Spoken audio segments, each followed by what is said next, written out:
যাদের বাড়িতে ঘরে বাসায় বিপদ আপদ অসুখ বিসুখ লেগেই থাকে, একটি ছোট্ট আমলের কথা বলবো। এই আমল যদি করতে পারেন তাহলে আপনার বাসা থেকে, ঘর থেকে, বাড়ি থেকে, জীবন থেকে বিপদ আপদ অসুখ দূর হয়ে যাবে। প্রিয় ভাইরা আমার, সেই ছোট্ট মহামূল্যবান আমলটি একটি সূরার আমল। প্রতিদিন ফজরের নামাজ আদায় করার পরে ঘরে বসে, বাড়িতে বসে সূরা বাকারা নিয়মিত পাঠ করবেন। পুরোটা পারলে ভালো, যতটুকুন পারবেন ততটুকুনি পাঠ করবেন, কিন্তু নিয়মিত। তারপরে সূরা ফাতিহা একবার, সূরা নাস 3 বার, সূরা ফালাক 3 বার, সূরা ইখলাস 3 বার, 3 বার করে 9 বার পাঠ করবেন। তারপরে এই দোয়াটি পাঠ করবেন, আল্লাহুম্মা রব্বান নাস আজহিবিল বাস ইসফি ওয়া আনতা শাফি লা শিফা ইল্লা শিফাউকা শিফা আন লায়ু গাদেরু সাকামা। পড়ে আপনি ফুঁ দিয়ে দিবেন ঘরে। নিয়মিত যদি এই আমলটি করতে পারেন, ইনশাআল্লাহ আপনার ঘর থেকে বালা মুসিবত রোগ ব্যাধি সব দূর হয়ে যাবে। প্রিয় ভাইরা আমার, আর যখন আপনি রাত্রেবেলায় ঘুমাবেন তার আগে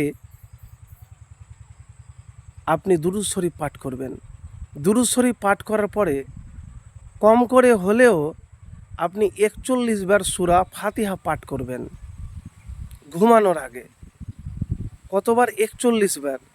এই সূরা ফাতিহা 41 বার পাঠ হয়ে গেলে তারপরে আল্লাহর কাছে আপনি দোয়া করবেন, মুনাজাত করবেন যে রব্বুল আলামিন, আমি যে বিপদে আছি, ঘন ঘন বিপদ ছুটতেই চাইছে না, রোগ ব্যাধি জ্বালা যন্ত্রণায় আছেন, সেই কথাগুলি মুনাজাতের মাধ্যমে আল্লাহ রব্বুল আলামিনকে বলবেন যে রব্বুল আলামিন, আমি এই অবস্থাতে আছি। প্রিয় ভাইরা আমার, এইভাবে যদি নিয়মিত আপনি আমল করতে পারেন তাহলে আপনার ঘর থেকে, বাসা থেকে, বাড়ি থেকে রোগ ব্যাধি দূর হয়ে যাবে।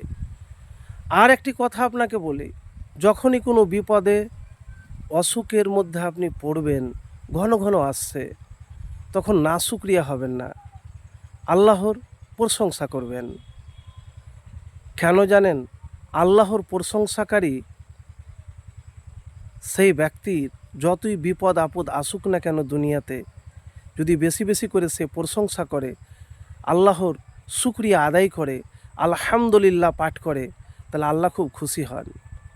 তো প্রিয় ভাইরা আমার, এই ছোট্ট আমলের কথা বললাম, এগুলি হয়তো অনেকেই জানেন, কিন্তু আমল আমরা করতে পারি না। আর আমল না করতে গেলে নিয়মিত আপনি ফলাফল পাবেন না। আর যেই দোয়ার কথাটি বলবো সেই দোয়া হলো, লা ইলাহা ইল্লা আন্তা সুবহানাকা ইন্নী কুনতু মিনাজ জালিমিন। এই ছোট্ট সহজ দোয়া চলতে ফিরতে পবিত্র অবস্থাতে আপনি পাঠ করবেন, তাহলে আপনার জীবন থেকে, ঘর থেকে, আপনার পরিবার থেকে বিপদ আপদ বালা মুসিবত রোগ ব্যাধি যন্ত্রণা দূর হয়ে যাবে। প্রিয় ভাইরা আবার একবার এই আমলটি করে দেখুন, ইনশাআল্লাহ আপনি দ্রুত ফলাফল পাবেন। আল্লাহর উপর ভরসা রেখে